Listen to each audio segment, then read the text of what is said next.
तो इसका पूरा ठिकड़ा हमारे सर पे फोड़ डालो कि भाई ये एमआईएम की वजह से हुआ। अपने अंदर झांकिए, अपने अंदर देखिएगा कि हमारी गलतियां क्या हो रही है कि आज पूरा मुस्लिम समाज जो है वो कांग्रेस से दूर चला गया है या दूर जा रहा है, और वो कहता है कि उन्हीं की मांग है कि एमआईएम पार्टी में आना चाहिए।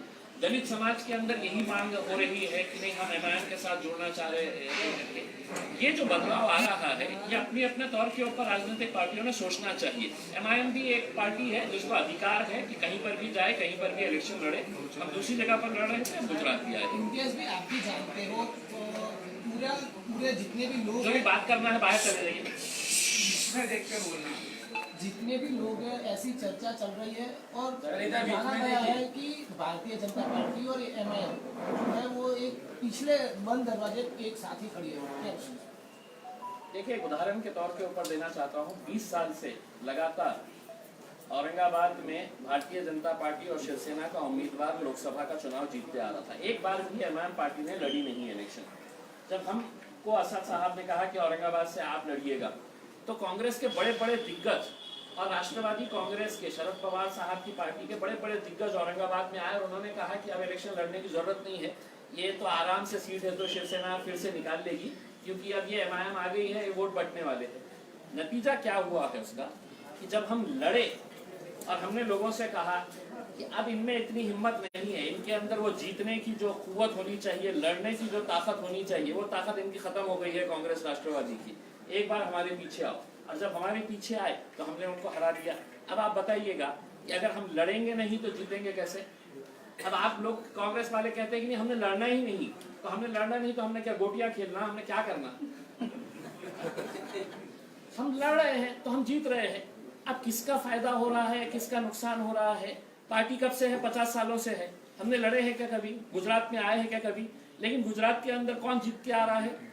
भाजपा भी जीत के आ रही है ना। अब हम आए हैं मैदान में और कांग्रेस वालों को ये दिखाने के लिए आए हैं अब तुम्हारी जो ताकत है वो पूरी तरह से खत्म हो गई है, तुम्हारे में लड़ने की कुव्वत ही नहीं है। अब हम तुमको बताएंगे कि तुमको भी हराया कैसा जाता है और भारतीय जनता पार्टी को भी हराया कैसा जाता है। इम्तियाज जलील जी, मेरा एक प्रश्न है। मेरा नाम शफलान है। मेरा प्रश्न आपसे ये है कि आपने कहा छोटू भाई वसावा के साथ बीटीपी जो पार्टी है, एक अलायंस आपका यहाँ पर गुजरात में स्थापित हुआ है, जो एक अलायंस आपका बिहार में भी हुआ, क्या पश्चिम बंगाल में ममता बनर्जी के साथ आपका अलायंस स्थापित होगा? असद अवैसी साहब अभी गए हुए हैं। देखिए, एक बात आपने समझ लेना चाहिए कि अब राजनीतिक पार्टियां जो है वो एमआईएम पार्टी को बहुत हल्के में नहीं ले रही है। जैसा ये था कि बिहार में जब हम गए तो सबने यही कहा, मीडिया के ऊपर स्टोरी चलाई गई कि अब ये बिहार के अंदर भी आ गए। बिहार में 250 सीटों में से अगर 20 सीटें भी जहाँ पर हम ताकत रखते हैं वहाँ पर अगर हम नहीं लड़ेंगे तो फिर हमने क्या करेंगे? हमने लड़े, तब हमको जाकर वहाँ पर कामयाबी मिली।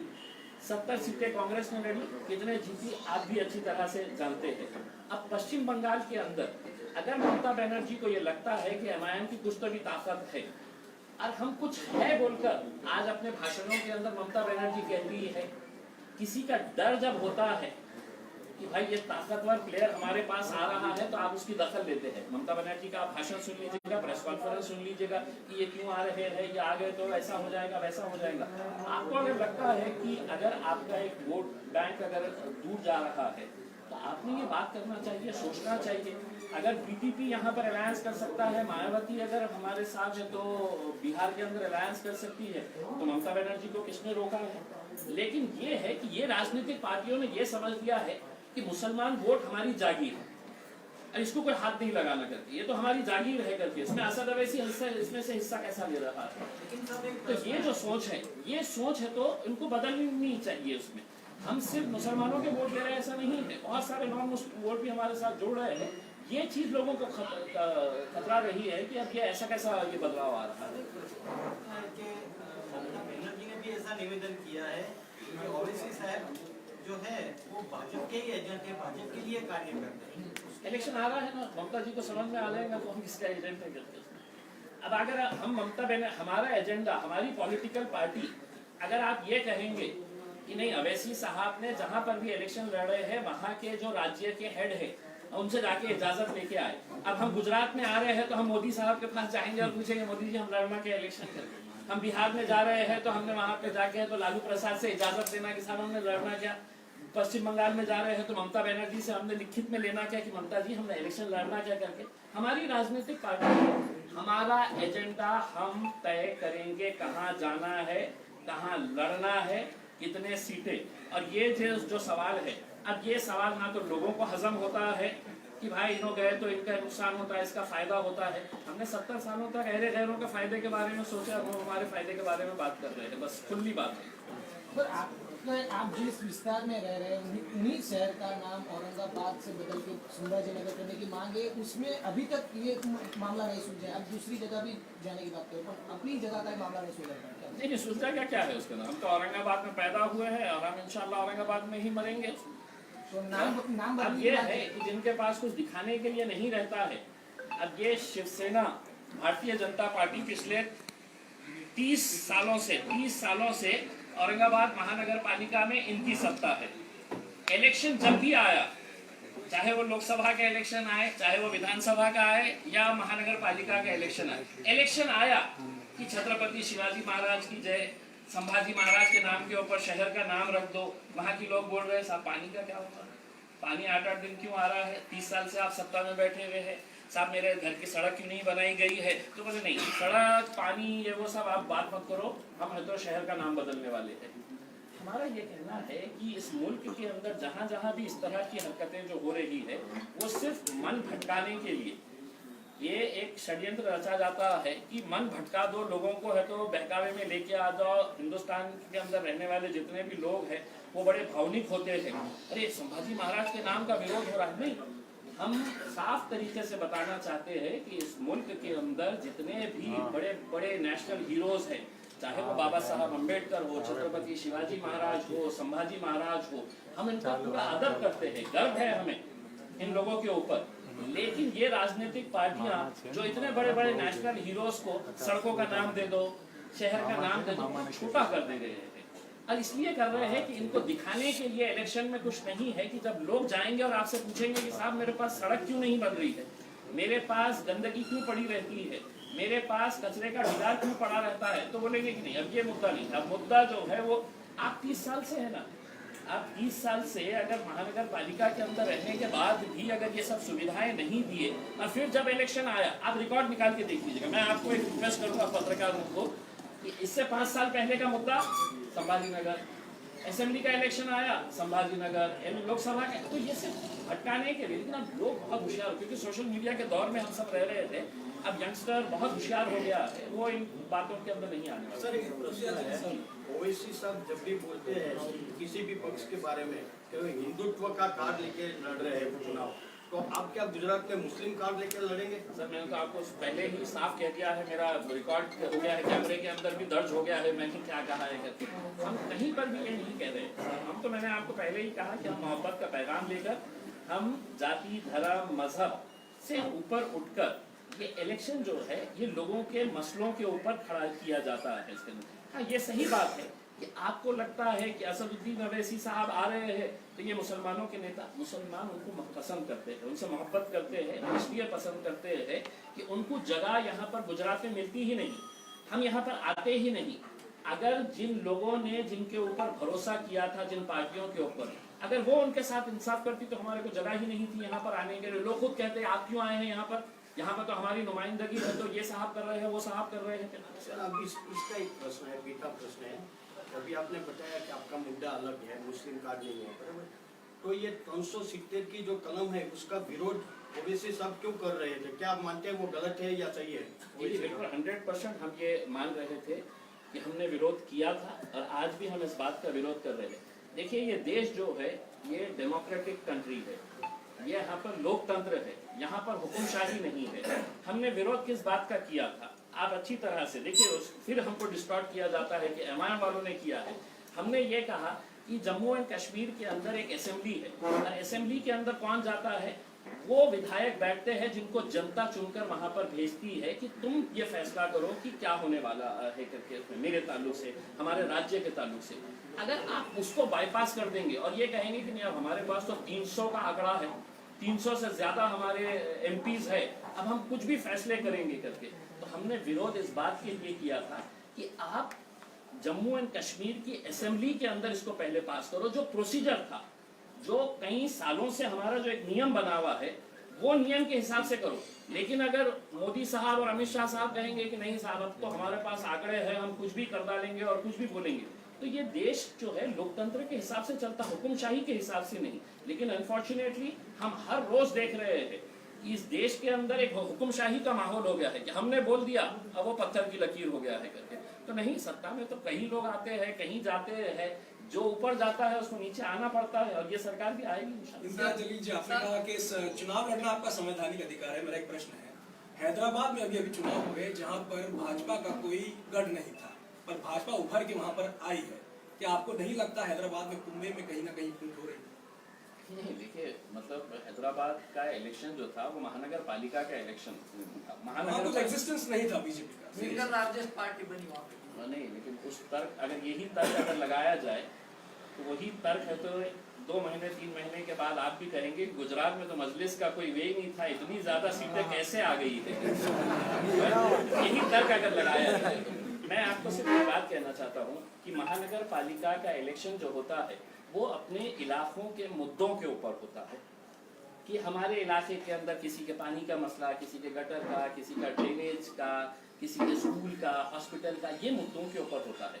मैं उस वक्त भी मैंने हैदराबाद के अंदर प्रेस कॉन्फ्रेंस लेकर मैंने ये कहा था कि मैं ओपन चैलेंज कर रहा हूँ अमित शाह साहब को कि आप बताइएगा कि इस मुल्क के अंदर कौन सा ऐसा महानगर पालिका का इलेक्शन था कि जहां पर इतने सारे भाजपा के मुख्यमंत्रियां, इतने सारे केंद्रीय मंत्रियां, अमित शाह साहब, वहां पे योगी साहब, ये इतने बड़े बड़े दिग्गज नेता किसी स्थानिक इलेक्शन के अंदर प्रचार करने के लिए आए। अमित शाह साहब को मजबूर होना पड़ा कि उनको सड़कों के ऊपर निकलना पड़ा, योगी साहब को पैदल चल के रैली करना पड़ा हैदराबाद के अंदर, तब जाकर उनको सीटें मिली। हमको कहीं पर भी ये नहीं। उस वक्त क्या हमने ये कहा था कि नहीं ये तो हमारा गढ़ है, इसके अंदर कैसा आए हैं आप करके? आपको अधिकार है, आप आए हैं करके। अब वैसा ही अधिकार हमारे को गुजरात में है। 3 महीने के बाद आप यही सवाल करेंगे कि आपका तो यहाँ कुछ था नहीं, आप इतने सारे सीटें कैसे जीत गए हैं करके? इंशाल्लाह जीतेंगे। सर 3 तलाक का जो प्रश्न है सर ये आपने भी बताया कि डेमोक्रेटिक वे पे सब बात की, लेकिन जब भी चुनाव के प्रवचन भाषण होते तब ओवैसी जी यही बोलते कि वजीर आजम में मोदी जी को नहीं मानता, तो उस टाइम पे डेमोक्रेटिक वे कहाँ पे?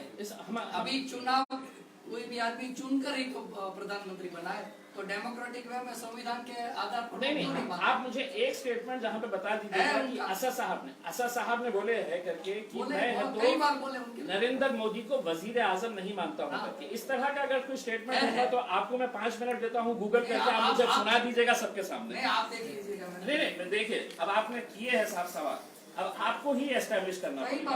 हमारा विरोध मोदी साहब, भारतीय जनता पार्टी के कई नीतियों का हम विरोध करे हैं और आगे भी हम करते रहेंगे। लेकिन अगर कोई डिस्टॉर्ट करके आप ये बता दीजिएगा कि इस देश के अंदर कानून है नहीं है इसके, अगर कहीं पर भी, अब कल के दिन ही पता चला है कि कोई एक आर्टिस्ट बंबई में मध्य प्रदेश के अंदर गया था, उसको जेल के अंदर डाल दिया है करके। उसमें अगर असदुद्दीन अवैसी साहब अगर कुछ इस तरह का बयान कर रहे हैं तो भारतीय जनता पार्टी के पास तो इतनी बड़ी टीम है और उनका काम ही ये है उसके अंदर इसके खिलाफ वो कर डालो, उसके खिलाफ, तो क्यों नहीं कंप्लेन किया असदुद्दीन अवैसी साहब के खिलाफ कि इनके ऊपर FIR रजिस्टर होना और इनको भी जेल में डालना चाहिए करके?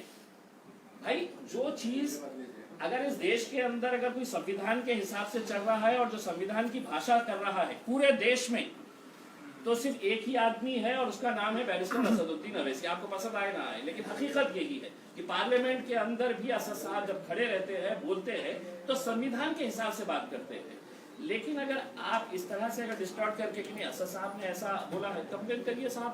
मैं तो अभी बोल रहा हूँ कि पुराना स्टेटमेंट भी अगर निकालेंगे तो अभी गुजरात में से किसी को बोल रहा हूँ कि आप जाके कंप्लेन करिए कि असद साहब ने ऐसा स्टेटमेंट किए है। कानून अपना रास्ता इख्तियार करेगा। जलील साहब, एक सेकंड सर, वो 3 तलाक का है, उसके बारे में आपका क्या राय है? अब तो साहब सही हो है, गया है, अब तलाक खत्म हो गए।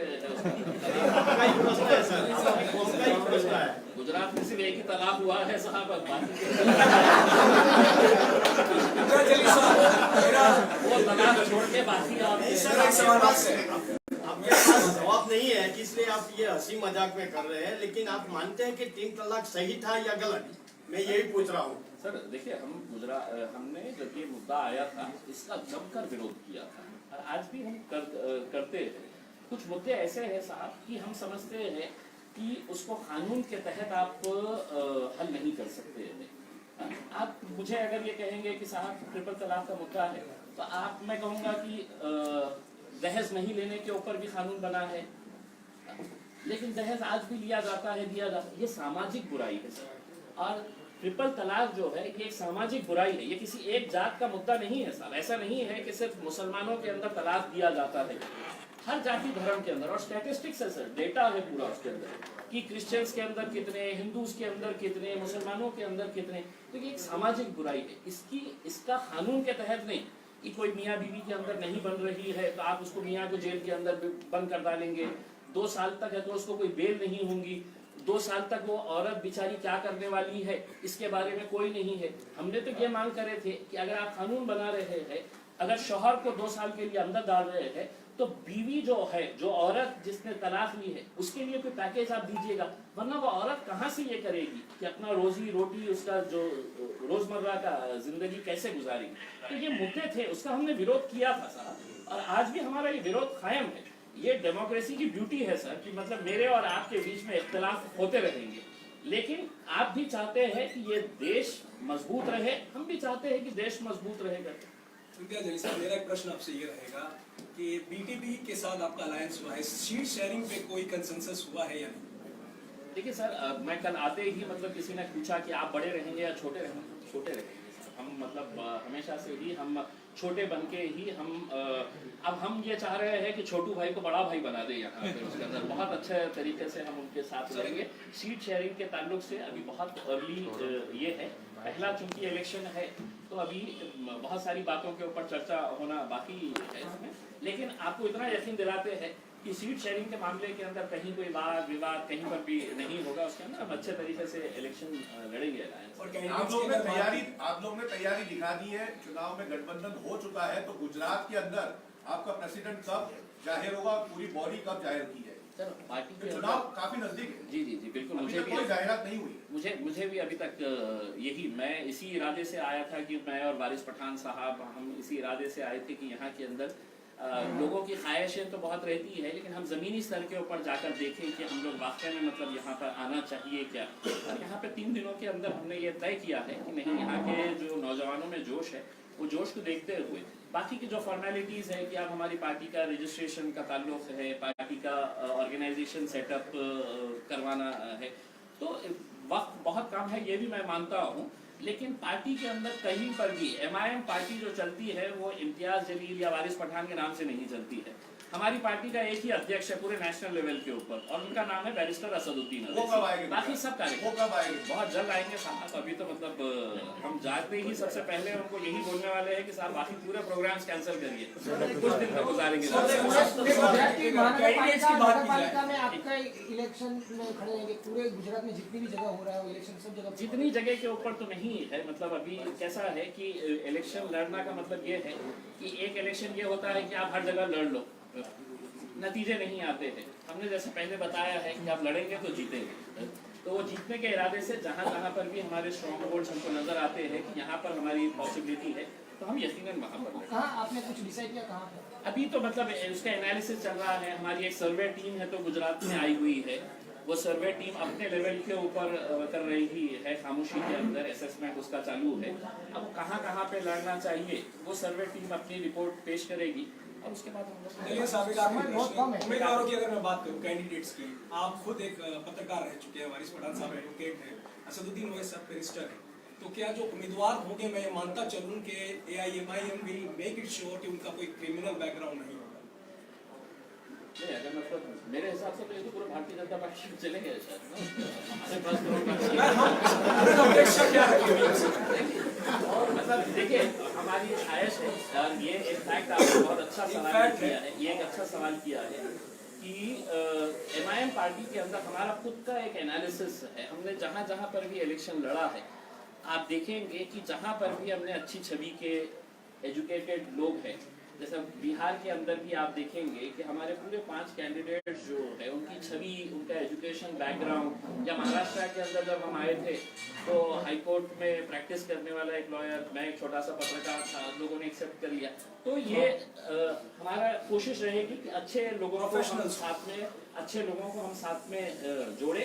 और एक बार फिर से आपके सवाल को दोहराते हुए, दूसरी जाति धर्म मजहब के जितने भी लोग हैं वो लोग बिल्कुल ना समझे कि MIM पार्टी है ये हमको टिकट देगी क्या, हम इनके पार्टी के ऊपर से अगर वो आएंगे तो बिल्कुल सर आंखों पर उनको भी बिठाया जाएगा और उनको भी साथ में लेकर सर एक लास्ट सवाल है, आपको भी पता होगा कि गुजरात में जब से आज़ादी मिली है तब से कोई तीसरा पक्ष इधर आया ही नहीं है, तो क्या आपको लगता है कि आपकी पार्टी गुजरात सरकार ले गई? सर ये एक म्यूजिकल चेयर बोल के एक गेम होता है कि जहाँ पर कुर्सियाँ रखी जाती है और उसके अतराफ में ऐसा घूमना पड़ता है।